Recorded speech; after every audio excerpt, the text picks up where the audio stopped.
Bonjour, vous connaissez l'adage, on n'est jamais trop aidé que par soi-même.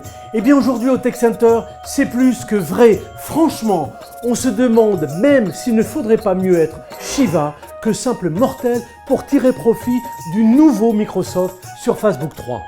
En mode portable, en mode tablette, en mode présentation. Mais comment faire sans se mélanger les pinceaux? Héritier de la lignée des Surface Book, le numéro 3 affiche le même design minimaliste que l'original lancé par Microsoft, rappelez-vous, c'était en 2015.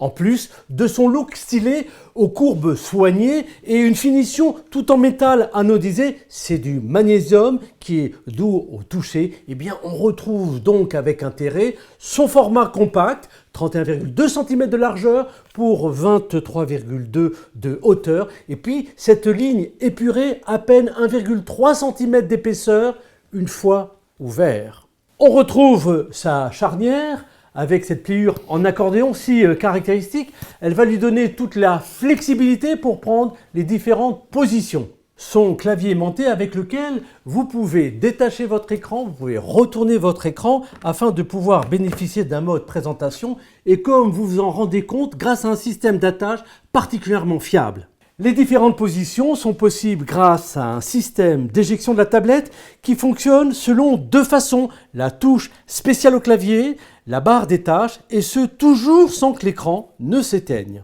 C'est l'un des meilleurs atouts du Surface Book 3. Regardez cet écran, Pixel Sense, tactile de 13,5 pouces 4K. Son rapport de 3/2 offre un sacré confort. Sa définition de 3000 par 2000 pixels garantit un rendu des couleurs très fidèle avec une bonne qualité de contraste, une belle luminosité, un affichage net. Bien sûr, on retrouve la surcouche tactile multipoint 10 points G5 et la vitre brillante qui parvient assez bien à ne pas capturer tous les reflets.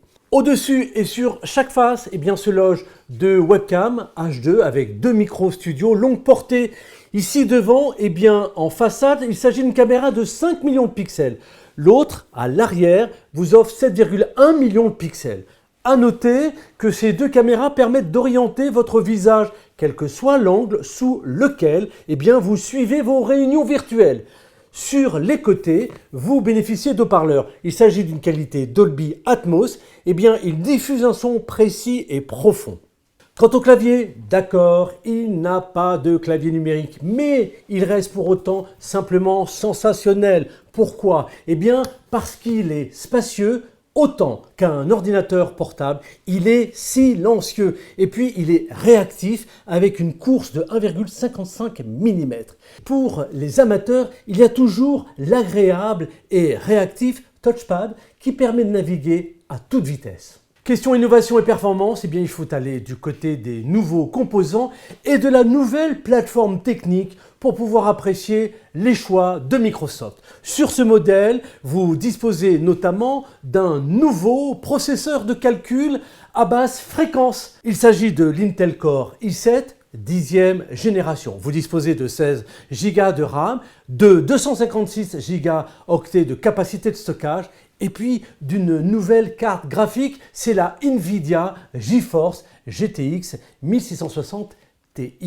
Bref, avec de telles spécificités, on peut dire qu'avec le Surface Book 3, on a plus affaire à un ordinateur de format clamshell avec un écran détachable qu'une puissante tablette à laquelle on connecte un clavier. Les touches alimentation et volume sont logées ici sur la tranche supérieure de l'écran. Quant à la prise casque, eh bien, elle est située ici sur le côté droit de la tablette. La majorité de la connectique a élu domicile sur la partie du clavier. On dispose à gauche de deux ports USB-A, d'un lecteur de carte, à droite, d'un port Surface Connect et d'un port USB-C. Pour les connexions au réseau, on note une petite évolution. Et oui, on passe du Wi-Fi 5 au Wi-Fi 6. Quant au Bluetooth, eh bien pour sa part, il reste à la norme 5. Format hybride oblige, le Surface Book 3 intègre deux batteries logées dans la tablette, 22 Wh, et sous le clavier, 63 Wh. En lecture vidéo continue, toujours avec les deux sources d'énergie, eh bien notre test a permis de mesurer une autonomie de 14h03 minutes. La tablette seule, affiche une belle autonomie de 3h45. Alors si vous êtes tenté par un test, si vous avez besoin d'un prêt en mode présentation, en mode stylet, en mode tablette, en mode portable, eh bien retrouvons-nous au Tech Center. À bientôt.